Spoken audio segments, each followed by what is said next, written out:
महाराज परीक्षित के पूछे जाने पर भगवान श्री सुखदेव जी के द्वारा भावाटवी के वर्णन में जो सूक्ष्म अर्थ रूपक के रूप में कहे गए हैं उनका स्पष्टीकरण कर रहे हैं।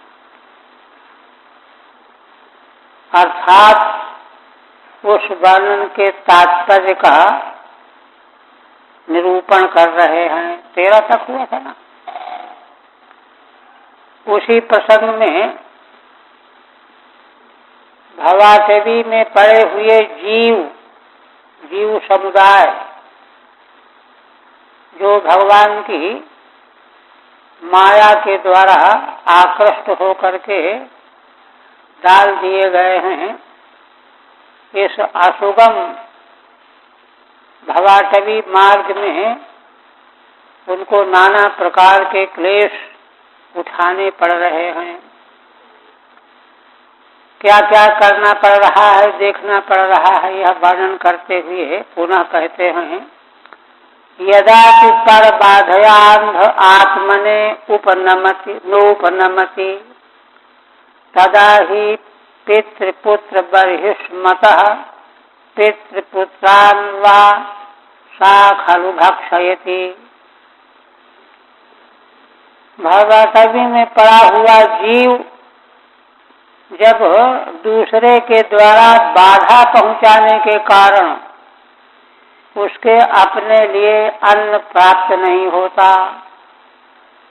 अंधा माने अन्नम, अंधा अन्नम, आत्मने न उपनमति, अपने इस्तेमाल के लिए उसको प्राप्त नहीं होता। तब तो वह तदा ही पितृपुत्र बर्हिष्मतः, अपने पिता पुत्र का बर्ही कहते हैं कुश को, उपलक्षण है का तिनका भी।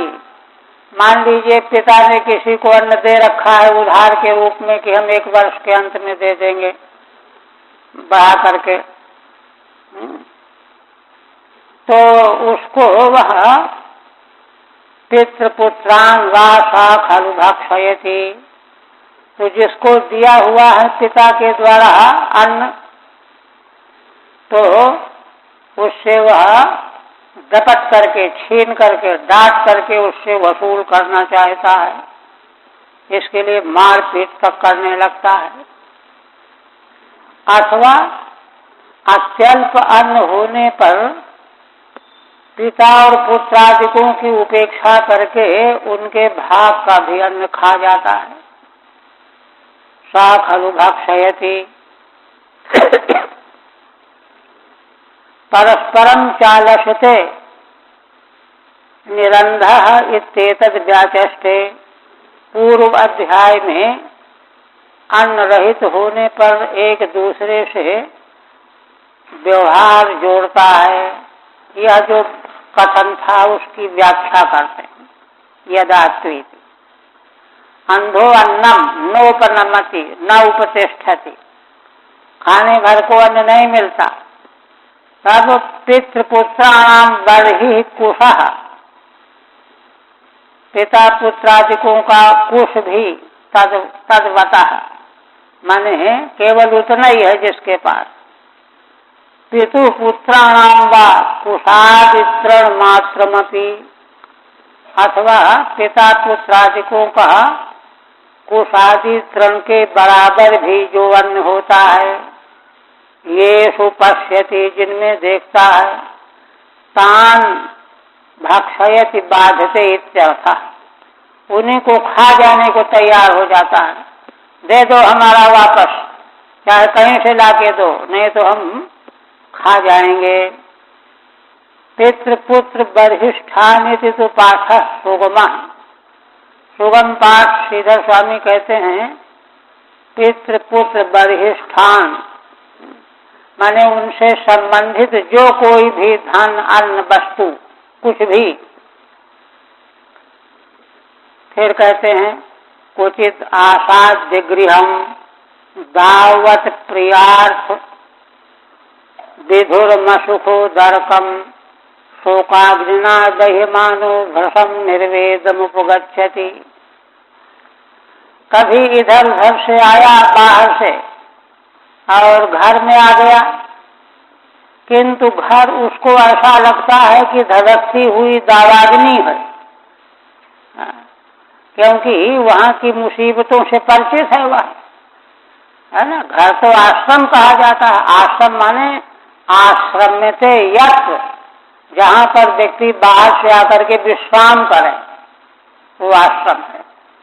किंतु आश्रम में जब सुविधा ही नहीं है, अन्न है, न खाना पीना है, न सोने की व्यवस्था है, तो वह घर जो है दावाग्नि की तरह प्रतीत होता है। दावत प्रियार्थ विधुरम, क्यों? प्रिय लोग जो थे पिता आदि, वे तो मर गए, स्वर्गवासी हो गए, चले गए, अब रह जा गया घर में, पत्नी आदि भी नहीं है। असुखोदरकम, ऐसे घर में जहाँ असुख माने दुख ही जिसका फल है, वहाँ जाओगे तो सिवाय रोने के शोक के और कुछ मिलने वाला नहीं है। ऐसा शोकाग्निना दह्यमाना, तो वहाँ जा करके शोक रूपी अग्नि से जलने लगता है। भ्रशम निर्वेदमुपगच्छति, और अतिशय वैराग्य को प्राप्त करता है, खिन्न हो जाता है। ठीक है। आसाद्य दाव नित्येतद व्याचष्टे, पूर्व अध्याय में आया है कि दावम आसाद्य, दाव माने दावाग्नि, घर जो है दावाग्नि की तरह से, उसकी व्याख्या है, ज्यादा टीका नहीं है। फिर कहते हैं क्वचित काल विस्मित राजकुल रक्षसात हर्त प्रियतम धनासु प्रमर्तक इव विगत जीव लक्षण आस्ते। श्री भगवान सुखदेव जी कहते हैं कि राजन, कभी काल विस्मित, काल के प्रभाव से राजा के कुल के लोग, अधिकारी लोग विस्मित माने विरुद्ध हो गए हैं, चिढ़ गए हैं। तुमने इतने वर्षों से टैक्स नहीं जमा किया, ये नहीं किया, वो नहीं किया, कुर्की हो जाएगी। तो विस्मित राजकुल, वो राजकुल के जो लोग हैं वे ही राक्षस हैं।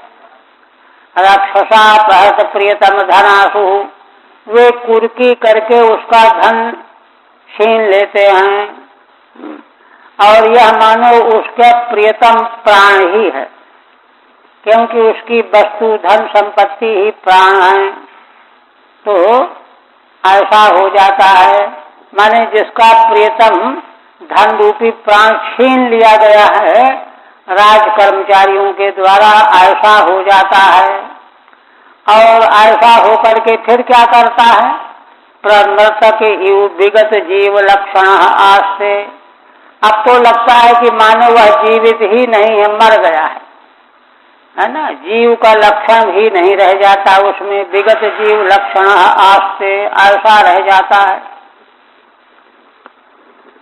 क्वच यक्षैर हताशु, पिछले अध्याय में आया है कि कभी यक्षों के द्वारा उसका धन हरण कर लिया जाता है, उसी की व्याख्या है।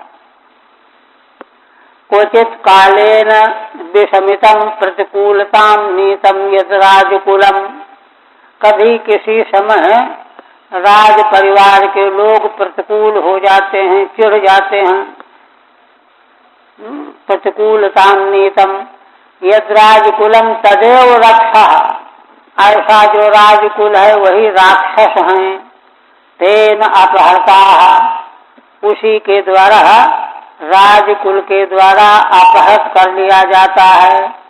प्रियतम धन रूपा असवो यस्यो, अत्यंत प्रियतम धन जो है उसको प्राण की तरह से प्यारा है, वह उससे छीन लिया राज कर्मचारियों ने। तब विगतानि जीव लक्षणानि हर्षादीनि यस्य, उस समय तो ऐसा लगता है कि यह जड़ बन गया है, शिला बन गया है, जीवित है ही नहीं। जीव के लक्षण जो हैं उसमें नहीं दिखाई देते। जीव के लक्षण क्या है? तृष्णा, लज्जा, भयम, दुखम, विषादो, हर्ष एव च एभिर्जीवैर्विनिर्मुक्तः सजीव शिव उच्यते। जीव में ये चीजें जरूर रहती हैं, तृष्णा, लज्जा, विषाद, किंतु इसमें तो मानो जीव रह ही नहीं गया है, पत्थर बन गया। कोई बुलाता है बोलता ही नहीं, हाँ हूँ करता ही नहीं। क्यों? क्योंकि उसका सब छिन गया। ऐसा हो जाता है। सूरैर्हृतस्व इत्यप्यनेन व्याख्यातम। पीछे अध्याय में वीरों सूरों के द्वारा जिसका धन छीन लिया गया है, ऐसा जो कथन है उसका भी व्याख्यान इसी के माध्यम से हो गया। कदाचित मनोरथोपगत पितृ पिता महाव्यसत सदिति स्वप्न निवृत्ति लक्षण अनुभवति। फिर कभी मनोरथ के अनुसार नाना प्रकार के मन में मनोरथ बना रहा होता है। पितृ पिता महाव्यसत सदिति, जो पिता पितामह आदि है नहीं, लेकिन उसको लगता है कि जब थे तब ऐसे थे, ऐसे थे, ऐसा व्यवहार करते थे, वैसा व्यवहार करते थे। मनोरथ, मुझसे इस तरह से बात करते थे, मुझसे ये इस तरह की बातें करते थे, मनोरथ के रूप में असत है ना।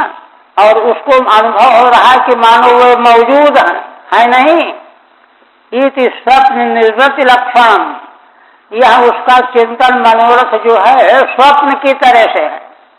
स्वप्न में जैसे बिना हुए सब कुछ दिखता है, वैसे ही मनोरथ में भी होता कुछ नहीं है, लेकिन उसको बिल्कुल होने की तरह दिखने लगता है, उसका अनुभव करता है।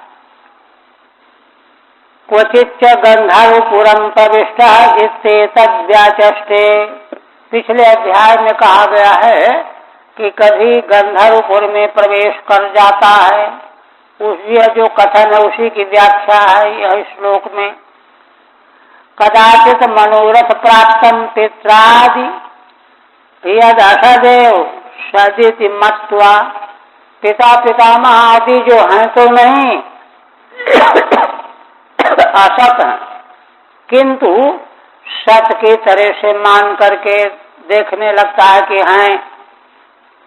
पूर्वम गंधर्वपुर वद अघटमान दर्शनम उक्तम। कहते हैं कि पहले भी गंधर्व नगर का दर्शन कहा गया है, तो दोनों जगह एक बात की पुनरुक्ति क्यों की गई? तो श्रीधर स्वामी दोनों में अंतर बताते हैं। कहते हैं पहले जो गंधर्वपुर का वर्णन किया गया है वह वर्णन तो इसलिए है कि गंधर्व नगर में होता कुछ भी नहीं है।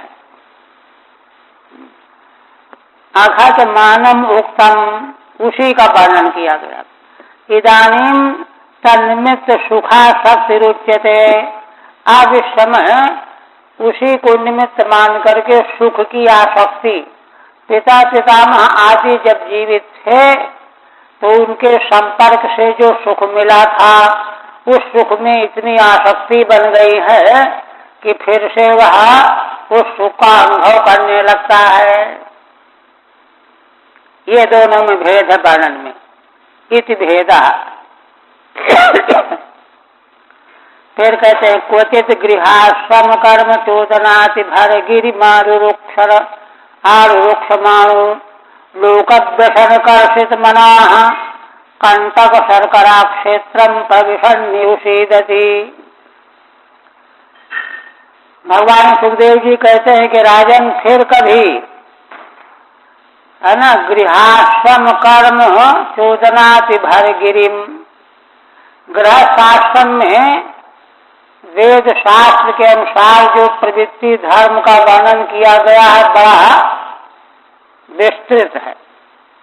प्रातः काल से लेकर के रात तक ये करो ये करो ये करो, ऐसे करो ऐसे करो ऐसे करो, ऐसे हाथ धो, ऐसे कुल्ला करो, ऐसे आचमन करो, यह जो गृहस्थ आश्रम का कर्म विधान है, जो बहुत बड़ा भार है, इतना बड़ा भार है कि मानो पर्वत के समान है, उसमें जब वह चढ़ जाना चाहता है, आरुक्षमाणा माने सदगृहस्थी को जिन जिन नियमों का पालन करना चाहिए मैं भी करूंगा,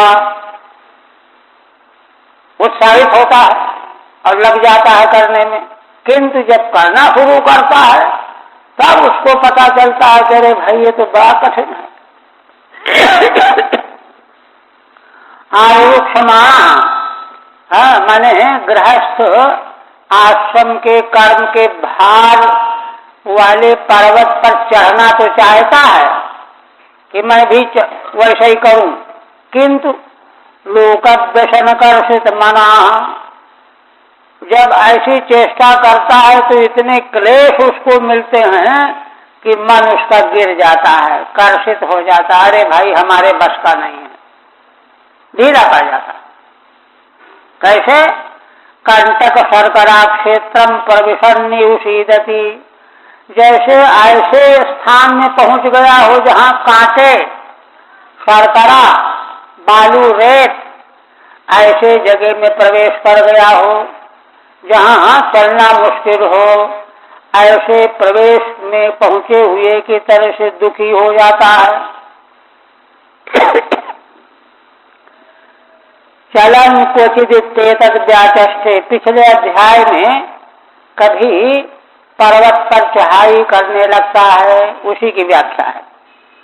क्वचित गृहाश्रम या कर्म तोदना, गृहस्थ आश्रम में जो कर्म के विधान हैं, ये करो विधि निषेध, तासाम अति भरो अति विस्तार, उन विधानों का बहुत बड़ा भार है, विस्तार है। सायो गिरी, वह मानो एक पहाड़ की तरह से है। तम आरुक्षत आरुक्षु, उसमें वह चढ़ जाना चाहता है।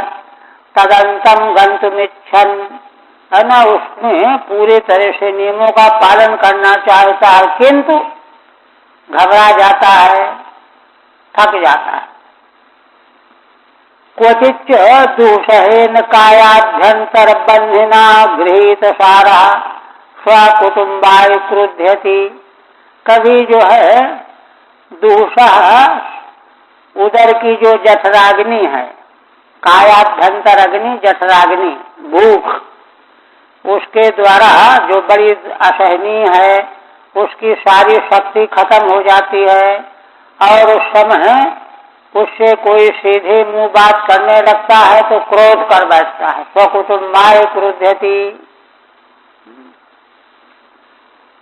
पदे पदे अभ्यंतर बंधने दिव्याचष्टे, पिछले अध्याय में पद पद में अपने उदर की अग्नि से, जठराग्नि से पीड़ित होकर के घबराता है, उसकी व्याख्या क्वचित दूषहेन। सायो पुनर्निद्रा जगर गृहीतो अंधे तमसि मग्न शून्यारण्य एवशेते नान्यत किंचन वेद शव इवापविद्धा, फिर वही किसी समय निद्रा रूपी अजगर सांप के द्वारा निगल लिया जाता है। निद्रा ग्रहण कर लेती है, माने अजगर सांप ने निगल लिया। अंधे तमसि मग्न, अंधकार में मग्न हो जाता है, डूब जाता है।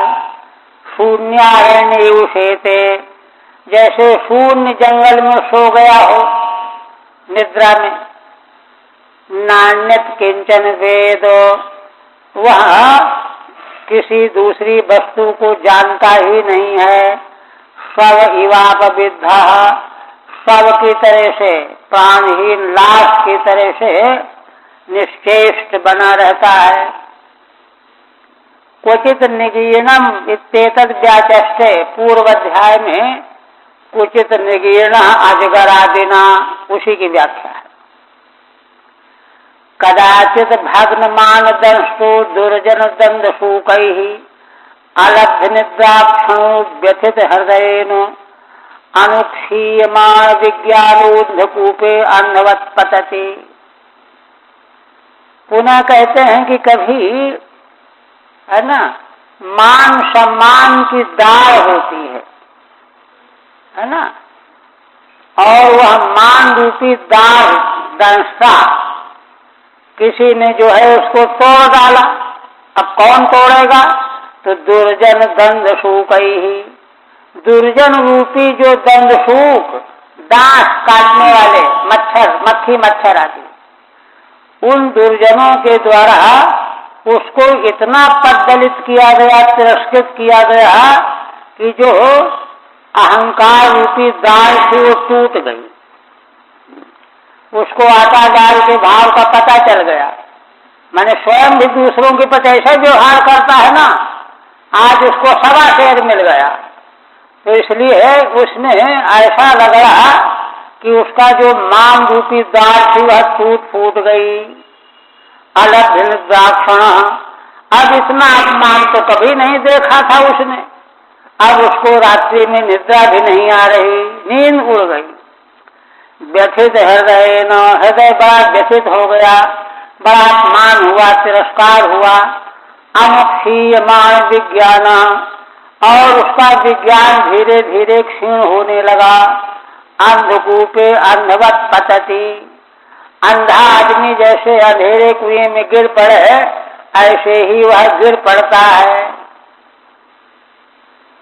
दस्तस्म शेते इति व्याचष्टे, पूर्व अध्याय में है ना, दस्त माने डसा गया, बिच्छू ने डस लिया, किसी कीड़े ने काट लिया, ऐसा सोता है। व्याचष्टे कदाचिदिति, मानो गर्व एवं दंसा, मान माने गर्व ही जिसकी दाढ़ है नोकीली, पर पीड़ा करत्वात्। कहते हैं कि मान को दंसा क्यों कह रहे हैं? कहते हैं इसलिए कि दूसरे को उससे पीड़ा पहुंचती है। मान सम्मान के अभिमान में व्यक्ति जब होता है तो उससे दूसरे को क्लेश पहुंचता है। इसलिए वह गर्व अहंकार जो है दंष्टा के समान है।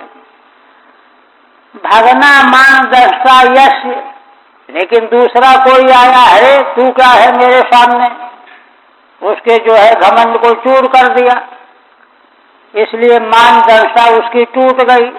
आते न लब्धो निद्राया क्षणोपियेन, अब तो उसको एक क्षण भी नींद नहीं आती।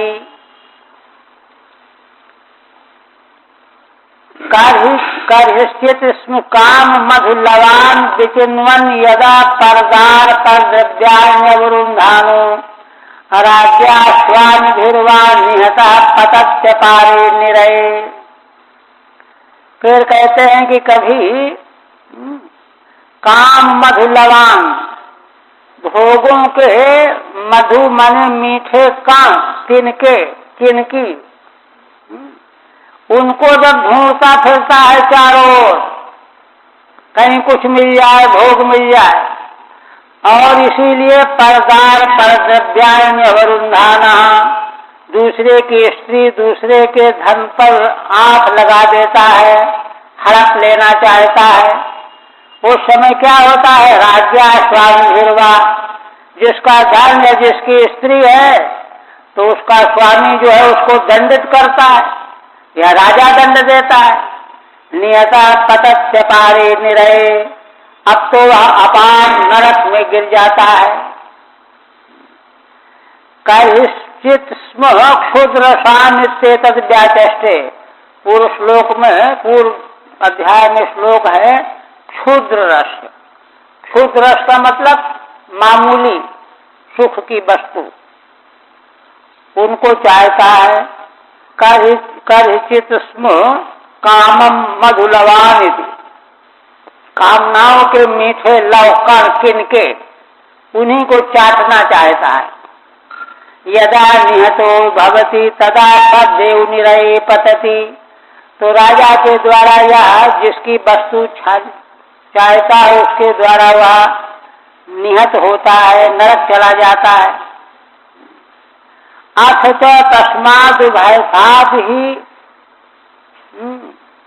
कर्मास्मिन्नात्मनः संसारावपनम् उदाहरन्ति।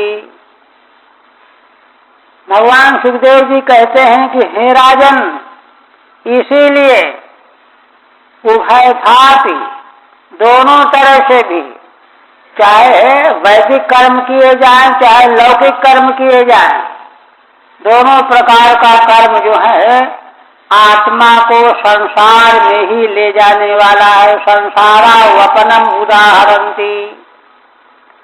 ज्ञानी लोग कहते हैं कि कर्म कैसा भी हो, अंत में वह संसार में ही ला करके पटकने वाला है।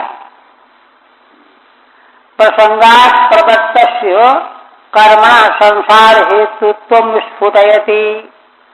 अब प्रसंग आ जाने पर जो प्रवृत्ति में लगा हुआ है उसके कर्म संसार के हेतु ही हैं, यह स्फुट करते हैं। अथ चेति यस्मादेवं तस्मात्, क्योंकि ऐसा है इसलिए। अथ अनंतर में उभयथा इच परत्र च, दोनों प्रकार से, इस लोक में भी और परलोक में भी। अस्मिन् प्रवृत्ति मार्गे संसारस्य आवपनम जन्म क्षेत्रम कर्मोदाहरन्ति। इस प्रवृत्ति मार्ग में कर्म जितना भी होता है वह बार बार संसार में जन्म लेने का कारण बनता है।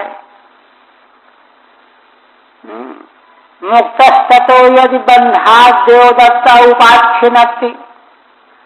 आप कहते हैं कि देखो कभी जो है स्वामी को धोखा दे करके और उसका धन छीन ले गया, या राजा ने भी उसको पकड़ा नहीं, मुक्त हो गया। मुक्तस्ततो यदि बंधात् देवदत्ता उपाच्छिनत्ति।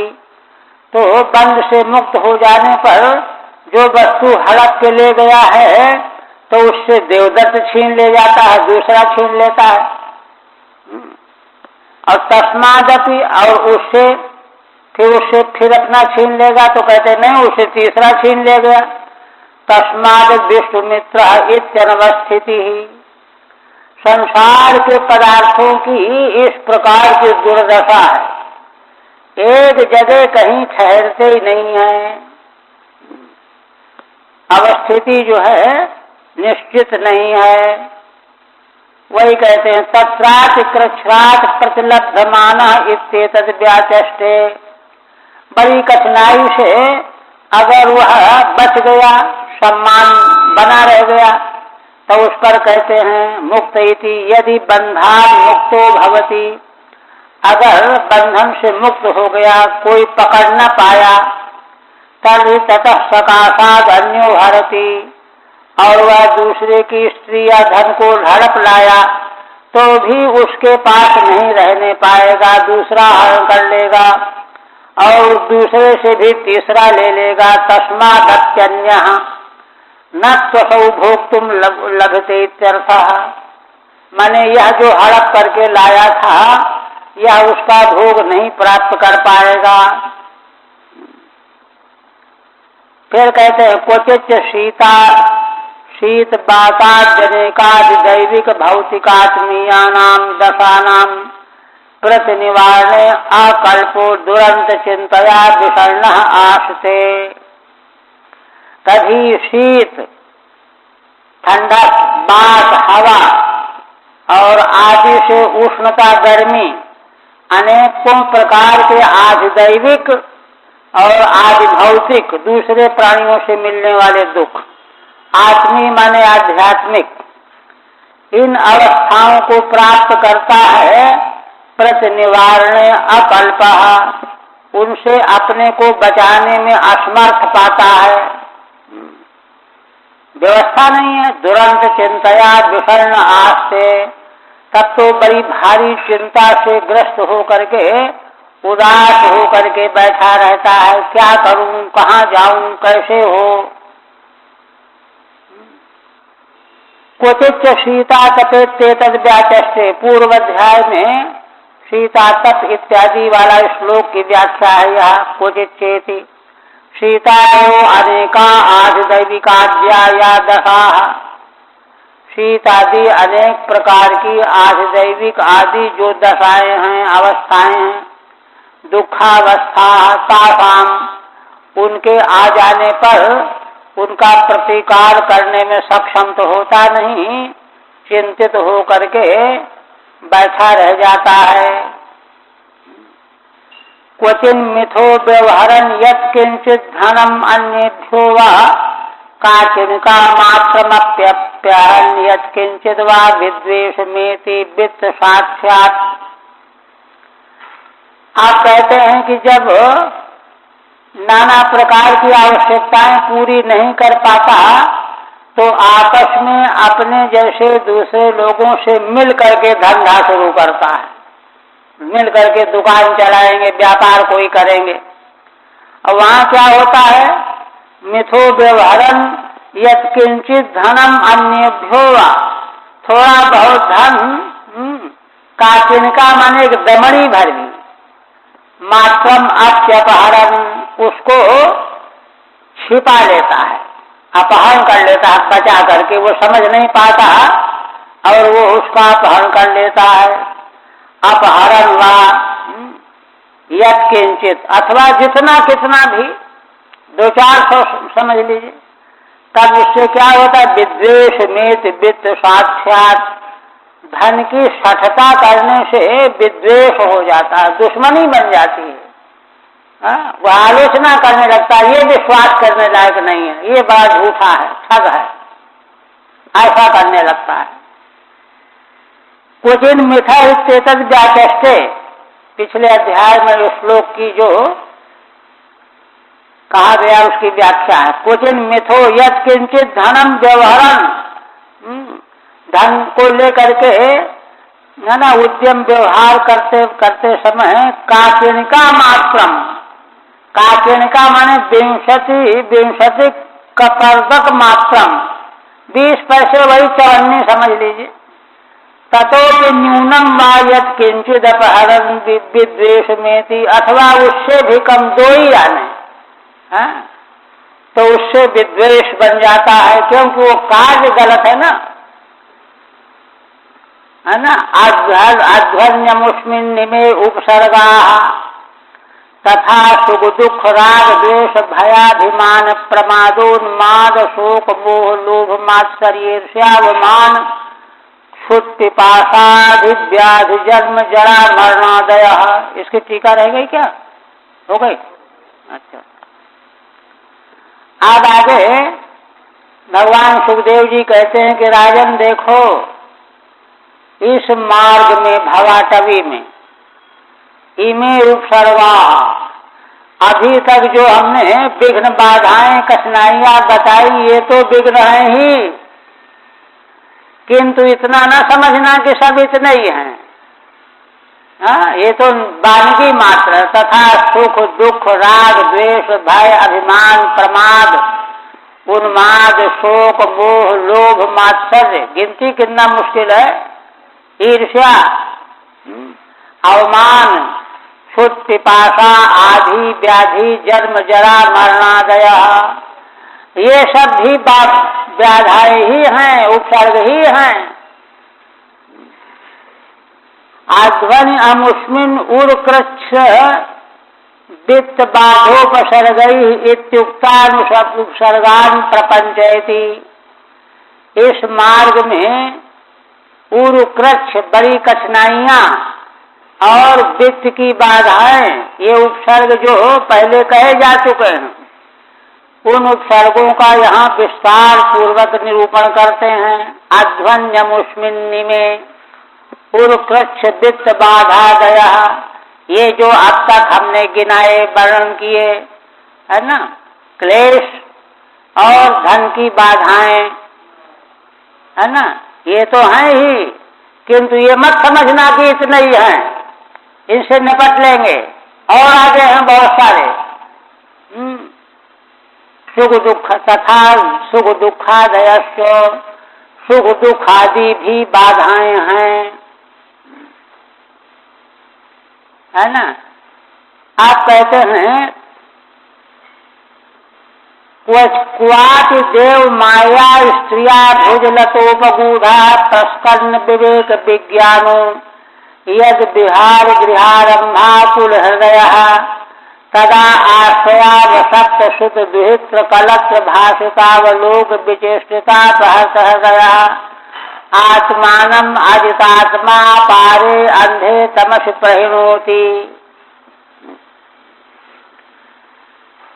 आप कहते हैं कि देखिए, इन तमाम उपसर्गों के मध्य में कभी किसी समय विशेष में भगवान की माया रूपी स्त्री के भुजलता से आलिंगित होता है, उस समय प्रस्पन्न विवेक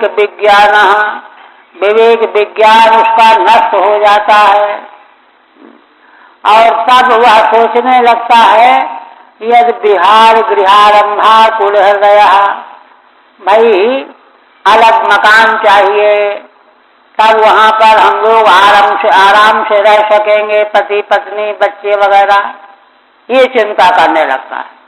उसका हृदय आकुल हो जाता है।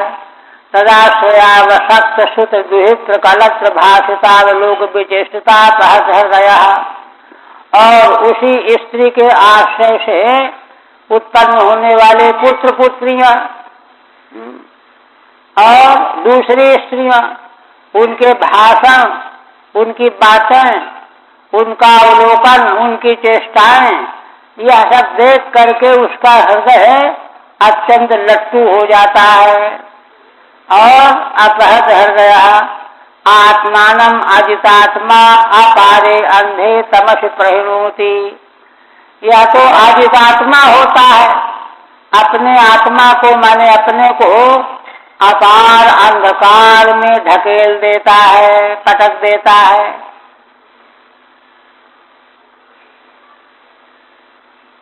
टीका में कहते हैं श्रीधर स्वामी, व्युत्क्रमैः पुनरुक्तैश्च नाना पाठैः अतः परम।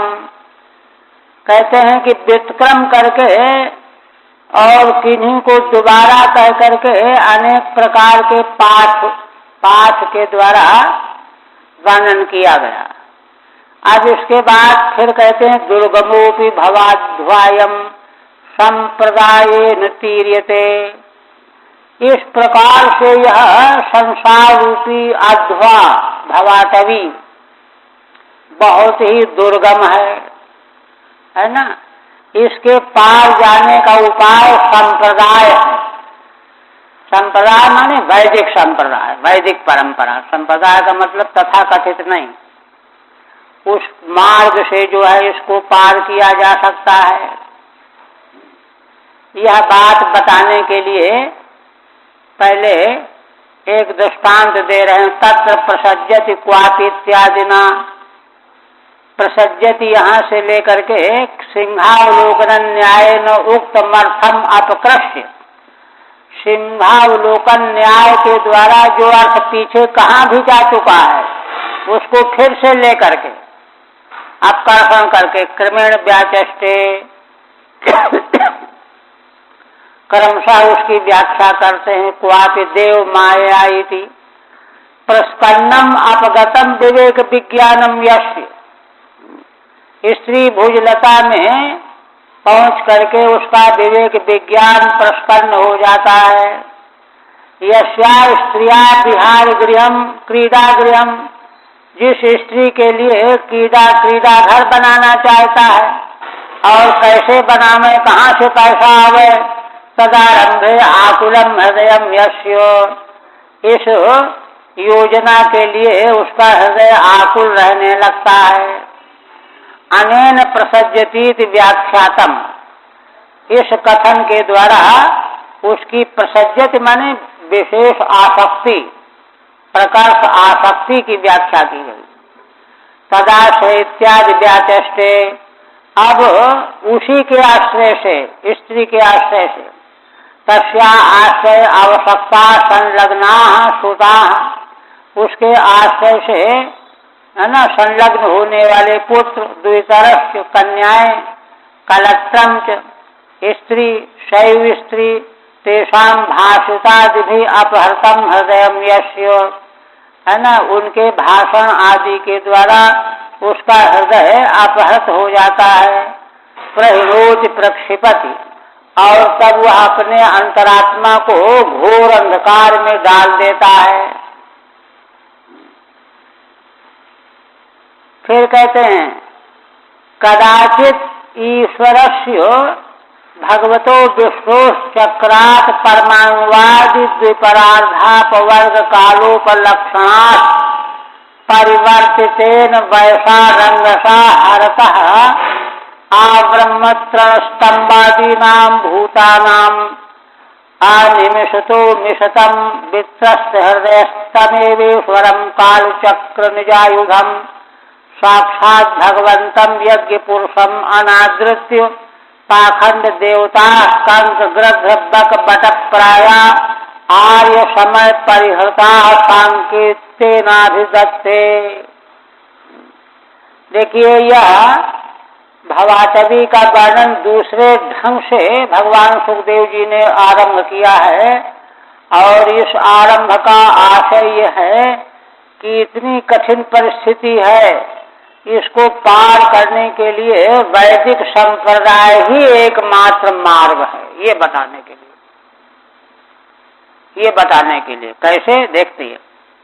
कहते हैं कि कदाचित ईश्वर से भगवतो विष्णु, कभी कदाचित भगवान विष्णु ईश्वर नियामक हैं, उनका चक्र कौन? काल चक्र, भगवान का काल चक्र है ना। परमाणुवाद विपरार्धाप वर्ग, कैसा है भगवान का काल चक्र?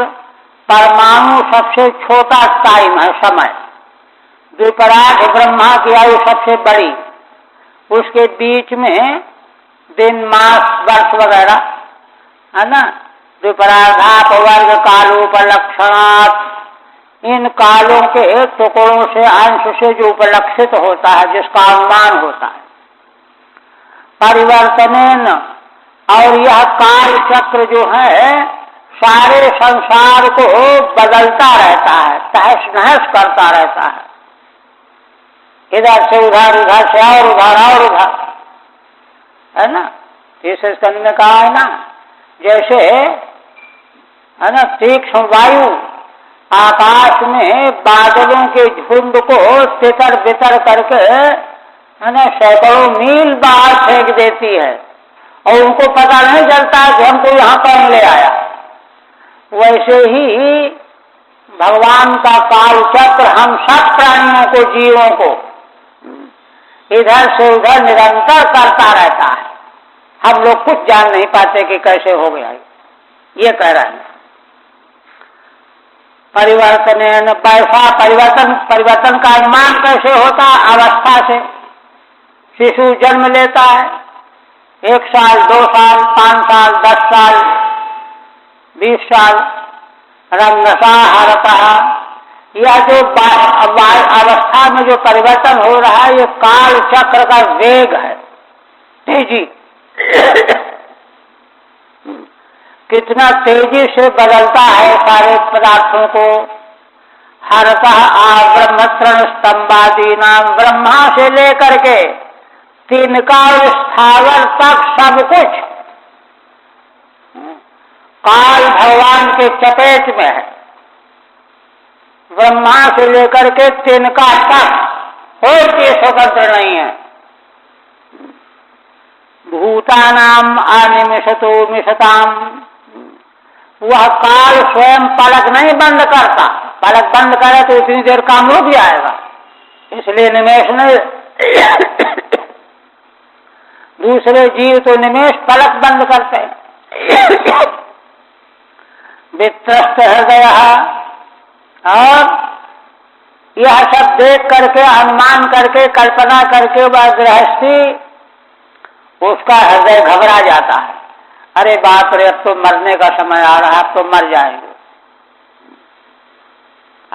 अंदाज लगाने लगता है, घबराने लगता है ना। और अंदाज इसे लगाने लगता है कि ये बाल बच्चे हैं, इनको फिर कौन देखेगा, कौन करेगा। ये है वित्रस्त हृदय तमेवीश्वरम काल चक्र निजायुधम।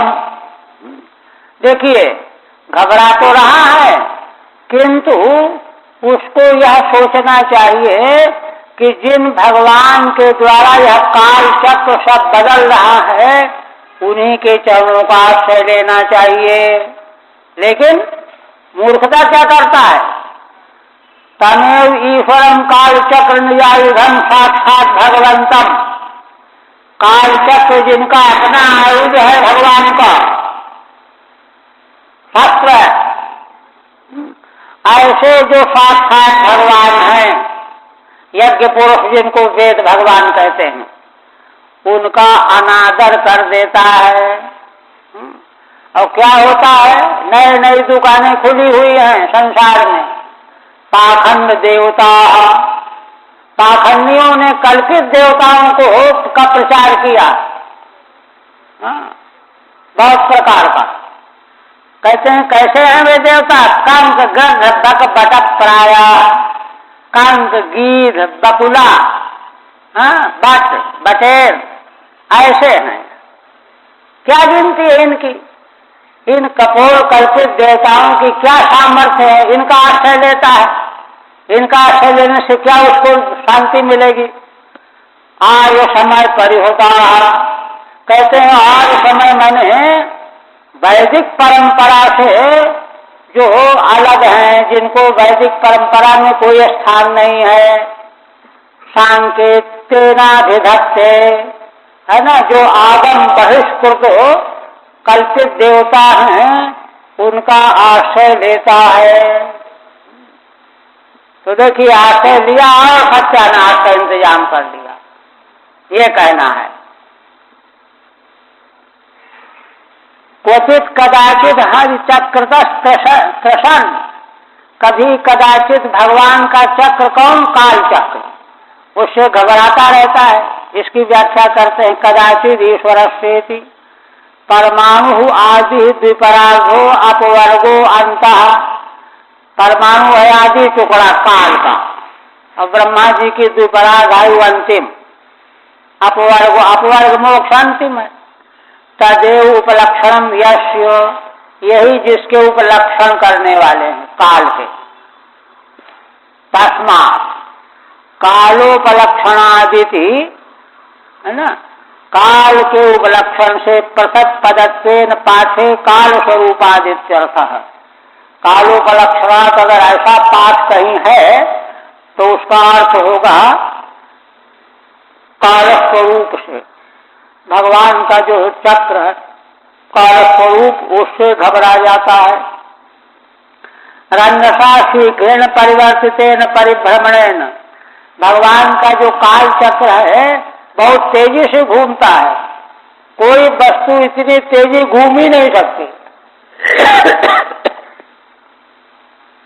परिवर्तितेन परिभ्रमणेन वैसा बाल्यादिक्रमेण, हम लोगों को कहाँ पता चलता है ना? आगे एकादश स्कंद में भगवान ने कहा है कि असल में परिवर्तन तो प्रत्येक क्षण में हो रहा है, लेकिन हमको पता नहीं चल रहा है। प्रत्येक क्षण परिवर्तन हो रहा है, वही कह रहे हैं।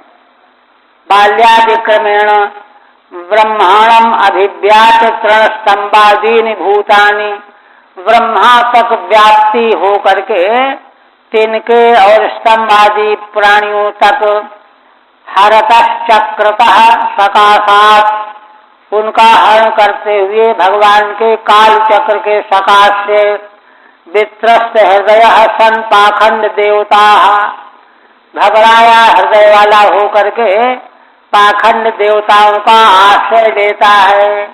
आधिमुखेन धत्ते इत्यन्वयः, उनके समीप चला जाता है, हाथ जोड़ता है, हमारी रक्षा करो, पाखंड देवताओं के द्वारा।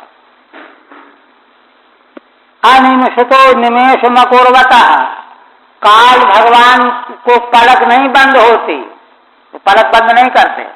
अप्रमत्तादित्य, उसका तात्पर्य क्या है कि इनको में प्रमाद नहीं है, अप्रमत्त हो करके संसार में चारों तरफ लगे रहते हैं।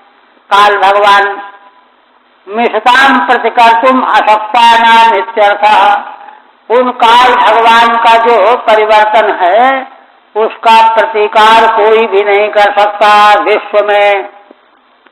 कर्मणि षष्ठ्यः, कर्म षष्ठी है मिषताम में, काल चक्रम निजम नित्यमायुधम यस्य, है ना, वह काल चक्र जिन भगवान का निजी आयुध है। निजी आयुध का मतलब वह आयुध दूसरा छू भी नहीं सकता, उठा ही नहीं पाएगा, दूसरा कौन उठा पाएगा काल चक्र को। इसलिए भगवान का निजी आयुध है सुदर्शन चक्र की तरह से। यस्य सांकेतेन मूल परमाणु शून्येन, तो उन भगवान की उपेक्षा करता है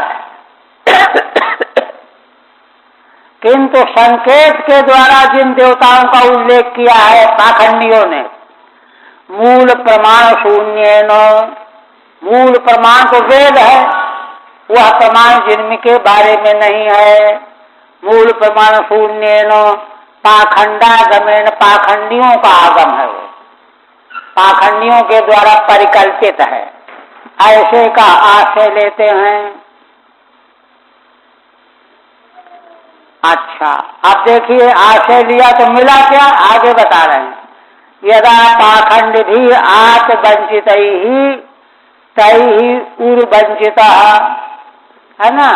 भगवान सुखदेव जी कहते हैं कि आश्रय तो ले लिया इसने नकली देवताओं का, किंतु हुआ क्या, पाखंडी जितने हैं जिन्होंने उसको रास्ता बताया कि आओ हमारे पास हम तुमको उपाय बताएंगे, तो स्वयं वंचित है वे, और यह भी जब गया तो यह भी वंचित होगा, है ना। आत वंचित ही, जो अपने को ही वंचित किए हुए हैं पाखंडी, उनकी बात मान करके ये लग गया, तई उर्वंचिता, अब उन्हीं वंचितों के द्वारा यह भी वंचित हुआ, ठगा गया, है ना। ब्रह्मकुलम समावसन, अब उसके मन में आया कि हमने बहुत बड़ी भूल की, कान पकड़ता है, अब हम इन पाखंडियों के पास नहीं जाएंगे, है ना। परंपरा का जो ब्राह्मण कुल है, संप्रदाय परंपरा, है ना, उसके पास जाएंगे समावसन, किंतु तेषाम शील मुपनयनादि श्रौत स्मार्त कर्मानुष्ठानेन, वहां उनको बताया ब्राह्मणों ने कि भाई देखो, एक तो तुमने बड़ा समय खराब कर दिया है, फिर से यज्ञोपवीत करवाना पड़ेगा, व्रत करना पड़ेगा, पंचगव्य पान करो, नियम बताएंगे वे, है ना। न तेषाम शीलम उपनयनादि श्रौत स्मार्त कर्मानुष्ठानेन, न यज्ञोपवीत करवाओ, श्रौत स्मार्त कर्म करो, भगवतो यज्ञ पुरुष आराधन में, तब जाकर के भगवान यज्ञ पुरुष की आराधना के लायक तुम बनोगे। यह सब बताएंगे वे, तो मार गई वही है। तद आरोचन, अब तो वो सिर पकड़ने लगा, अरे बाप रे, यह तो अपने बस का नहीं है। शूद्र कुलम भजते, अब जहाँ कोई कर्म धर्म नियम नहीं है, ऐसे शूद्र कुल के पास जाता है।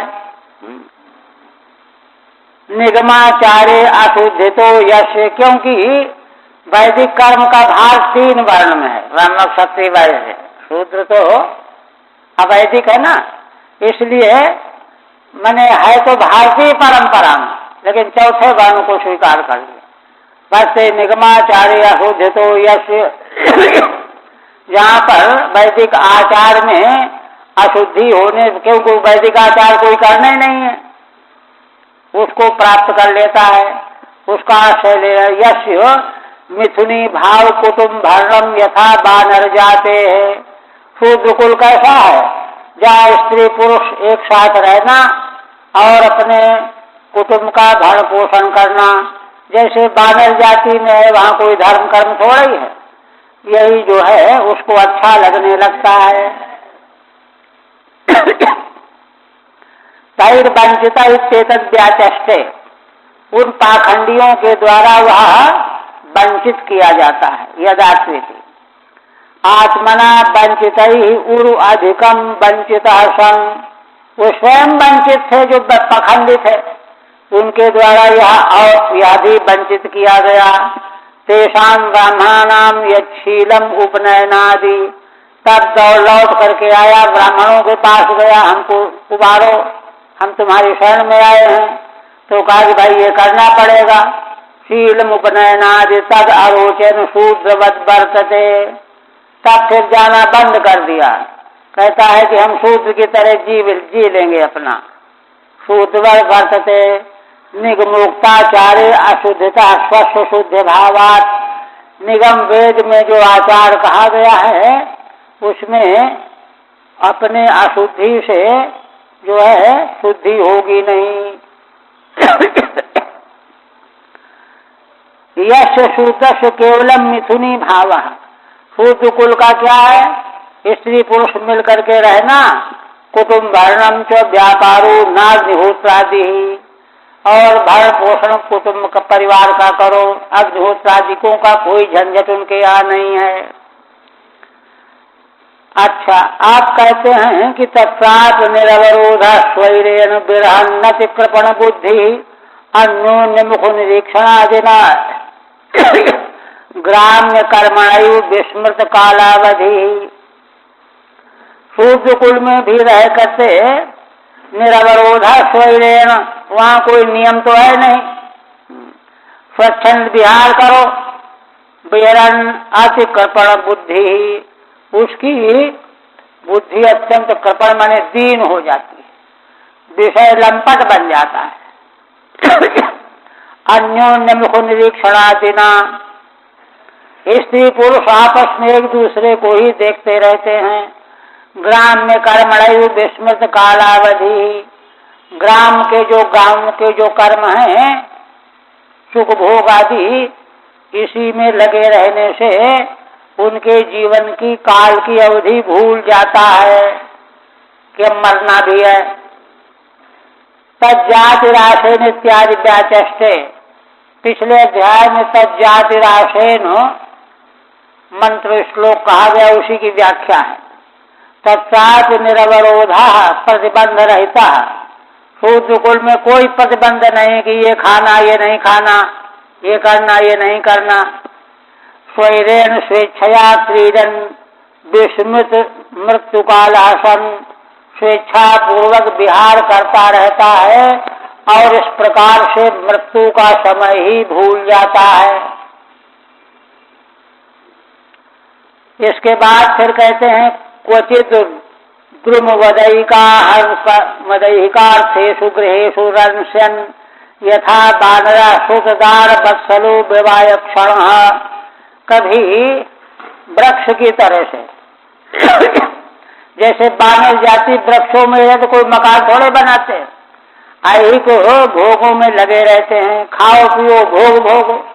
इसी तरह से यह भी घरों में रमण करता हुआ सुतदार वत्सलो विवाय क्षण, पुत्र स्त्री के प्रति आसक्त बना रहता है और विषय भोग के गर्त में डूबा रहता है।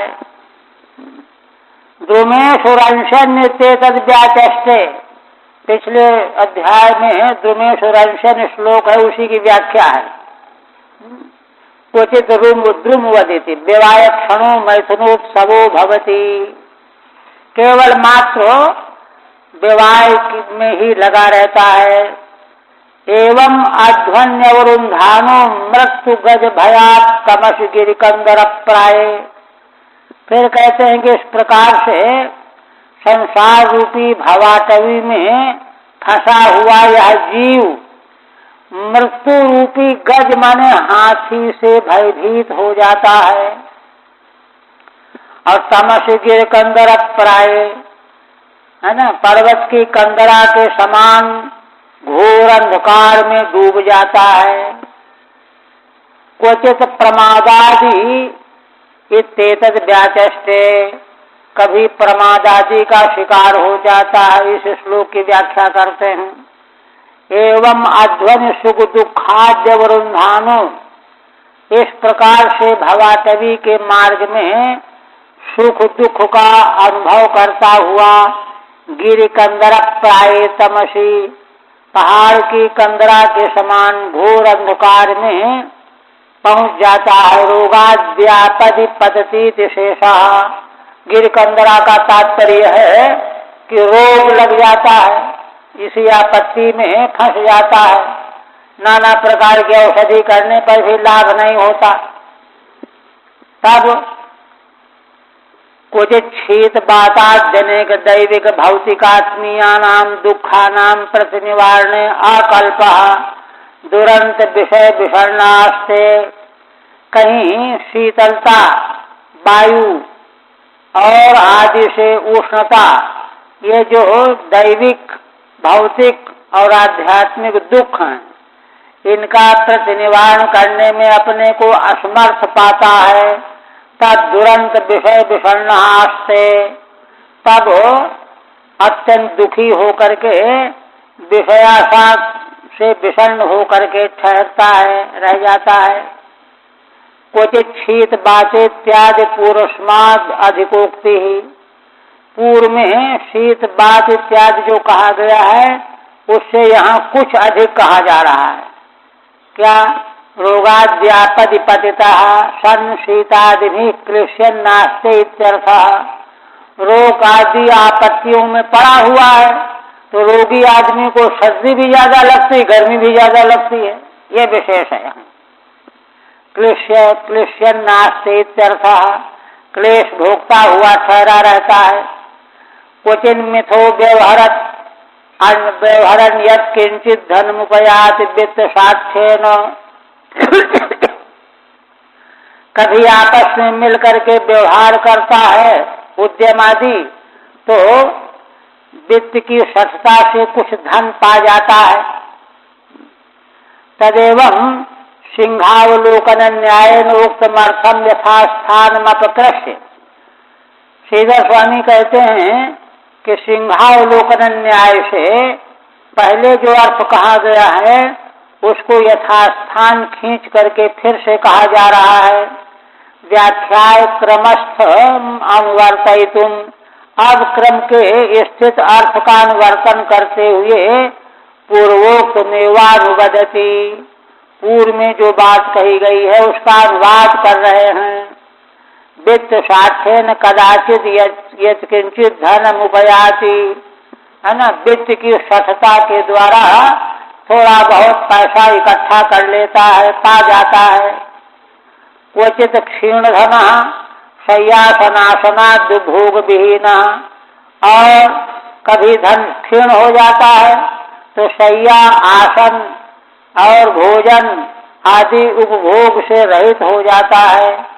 यावत् अप्रतिलब्ध मनोरथोपगता जाने अवसित मतिस्ततस्तो अवमाना दीन जनादभिलभते।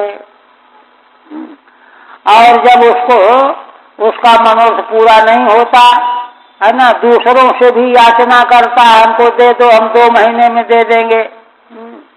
और तब इस तरह से इधर उधर जब मांगने जाता है, इच्छा जाहिर करता है, तो दूसरों के द्वारा अपमानित होता है। जाओ, हम तुम्हारा विश्वास नहीं करते, हटो जाओ, हमारे पास नहीं है देने के लिए, ऐसा तिरस्कृत होता है। ये अपमान सहना पड़ता है। वही कहते हैं क्वचित क्षीण धन स्थिति व्याचष्टे क्वचित क्षीण धन अप्रतिलब्धम यन मनोरथेनुपगतम वांछितम तस्मात् तस्यादाने स्वीकारे निश्चित मतेशन। किसी के पास बड़े विश्वास से जाता है कि यहाँ मिल जाएगा, किंतु वहाँ कुछ नहीं मिलता। निश्चित मति होकर के गया, मिला नहीं, लौट आया। एवं वित्त संग विवृद्ध परिणानुबंधोपि पूर्वासनया मिथ उद्वहत यथापवहति। फिर कहते हैं इस तरह से देखिए, पैसे के लेन देन व्यवहार में यद्यपि जिन लोगों से बैर भाव बढ़ गया है, किंतु पूर्व वासना के वशीभूत होकर के उसी परिवार में अपने पुत्र पुत्री का विवाह भी कर देता है। उद्वहत यथापवहति, अपनी कन्या का विवाह कर देगा, उसकी कन्या से पुत्र का विवाह कर लेगा, ये भी करेगा। अन्योन्य वित्त संगेन इत्येतद् व्याचष्टे, एक दूसरे के प्रति यद्यपि धन को लेकर के विरोध हो गया है, तू तड़ाक हो गया है, मानापमान की बात आ गई है। एवं वित्त संगेन अपवहति त्यजति, किंतु फिर भी जो है वह समय आने पर उनसे संबंध जोड़ता है। एतस्मिन् संसाराध्वनि नाना क्लेशोपसर्ग बाधिता आपन्न विपन्नो यत्र यस्तमुहा वेतरस्तत्र विसृज्य जातम जातम उपादाय शोचन मुह्यन बिभ्यद विवदन क्रंदन संहस्यन गायन नह्यमानः साधु वर्जितो नैवा वर्तते अद्यापि यत् आरब्ध एष नरलोक सार्थो यमध्वन पारमुपदिशन्ति। उपसंहार कर रहे हैं। हे राजन, इस संसार रूपी मार्ग में पड़ा हुआ जीव नाना क्लेशोपसर्ग बाधिता, अनेक प्रकार के क्लेश रूपी बाधाओं से बाधित रहता है। आपन्न विपन्ना, है ना, कोई विपन्न हो गया साथी अपना, यत्र यस्तमुहा वावेतरः, तो उसको वही छोड़ देता है ना। तमुहा वाव इतर तत्र विसृज्य, दूसरा उसको छोड़ देता है। अब उसको कौन लिए फिरे, ये तो ठीक होना नहीं है। जातम जातम उपादाय, नए संतान बालक शिशु वगैरह पैदा होते उनको गले लगाता है।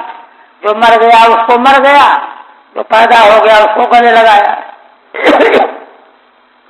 शोचन मुह्यन बिभ्यद विवदन, कभी शोक करता है, कभी मोहित होता है, कभी भयभीत होता है, कभी विवाद करता है, क्रंदन कभी रोता है, संघर्षण कभी प्रसन्न होता है, कभी मौज में आकर के गाने लगता है। गायन नहीं माना साधु वर्जिता, ऐसे जीवन पार करता रहता है। ऐसे व्यक्ति के पास कोई साधु पुरुष नहीं आते। इसी तरह जीवन व्यतीत करता रहता है। नैवा वर्तते अद्यापि, और आज तक भी यह जहाँ से यात्रा आरंभ की थी वहाँ लौट करके आज तक नहीं आया कोई।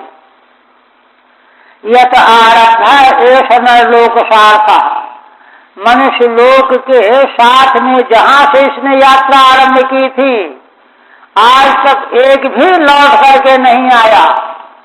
यमध्वन पारमुपदिशन्ति, जिसको रास्ते का पार कहा जाता है, वहाँ कोई पहुँचा नहीं।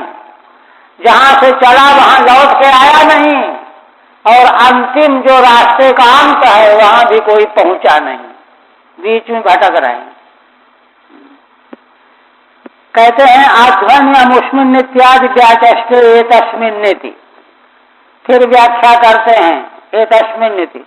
आपन्ना आपदम प्राप्त, आपत्ति को प्राप्त होता है। विपन्ना विनष्ट हो जाता है। वह यत्र यस्तमितर तत्र विसृज्य, तो दूसरा जो विपत्ति ग्रस्त है उसको छोड़ा, नष्ट हो गया उसको छोड़ा, है ना। और जो नया जन्म लेने वाला शिशु है उसको ले लिया। नहीं मानो बध्यमाना, इसी बंधन में पड़ा रहता है। साध वर्जित, साध व्यतिरिक्त कोई साध पुरुष उसके पास नहीं आते। और कहते हैं यदिदम योगानुशासनम नवा एतदवरुन्धते यन्यस्त दंडा मुनयः उपशमशीलाः उपरतात्मानः समवगच्छन्ति। कहते हैं कि देखो यह जो योग शास्त्र का अनुशासन है यह भी वहां तक ले जाने वाला नहीं है। नवा एतदवरुन्धते, कहते फिर कौन पहुंचेगा वहां। तब बताते हैं यन्यस्त दंडा मुनयः, जिन्होंने सब प्रकार का दंड का भाव त्याग दिया है, यति सन्यासी। मुनया उपशमशीला, है ना, जो परम शांत हो गए हैं, मननशील हैं। उपरतात्माना, जिनका अंतःकरण उपरत हो गया है संसार से, वे ही वहां पहुंच पाते हैं। समवगच्छन्ति अनावृत्तौ हेतुमाह, माने पुनः इसमें ना आना पड़े उसका हेतु दे रहे हैं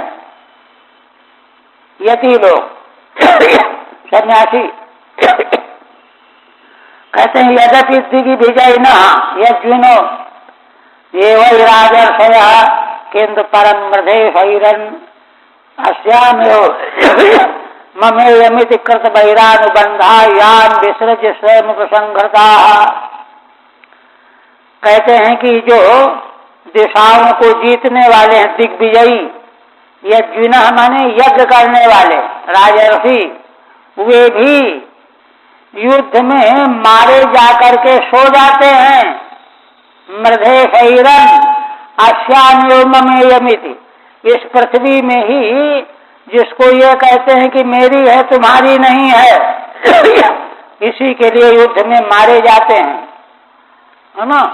खुद बहिरानुबंधा यान विसृज स्वयं संघता, और अंत में मर करके उसी जमीन में सो जाते हैं। वे भी इस भवाटवी के पार कोई भी नहीं पहुंच पाए। मनस्विन इत्यादि व्याचष्टे यद्यपि, जो मनस्वी हैं वे भी, ये वही राजर्षि नावरुंधते, जो राजर्षि हैं याज्ञिक, वे भी वहां नहीं पहुंच पाते। किंतु परम केवलम मृधे शरीरन, किंतु वे भी पृथ्वी में सो जाते हैं। एक श्लोक और। कर्मवल्ली मौलम तत् आपदः कथंचित नरकात् विमुक्तः पुनरप्येवं संसाराध्वनि वर्तमानो न लोक स्वार्थमुपयाति एवं उपरि गतोपि। अंतिम है वर्णन का अंतिम है। कहते हैं कि कर्म की बल्ली का अवलंबन लेकर के अगर किसी ने आपत्ति से छुटकारा पा लिया, आपदा कथंचित नरकात् विमुक्ता, नरक से छूट गया, तब क्या करेगा वह?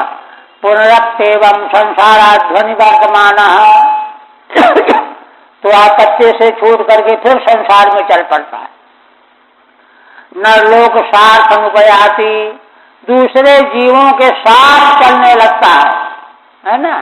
चाहिए यह कि दूसरे खड्ड में जा रहे हैं, जाने दो, मरने दो, अपने को बचाओ, वो नहीं करेगा, वही करेगा वह भी। गतानुगत को लोका एवं उपरि गतोपि। भगवान सुखदेव जी कहते हैं कि राजन, यह बात तो है ना संसारियों की है ही। इसी तरह से जो वैदिक साधनों का आश्रय लेकर के देवलोक प्राप्त कर लेते हैं, वे भी संसार से बाहर नहीं जा पाते, क्योंकि पुण्य क्षीण होने पर फिर यहीं पटक दिया जाता है। इसलिए संसार रूपी अध्वन मार्ग जो है यह बड़ा दुरूह है। इसको जिन लोगों ने पार किया है अब उपसंहार करेंगे। टाइम भी हो गया, कल इसको पूरा करें, उपसंहार करेंगे, फिर ये पूरा हो जाए।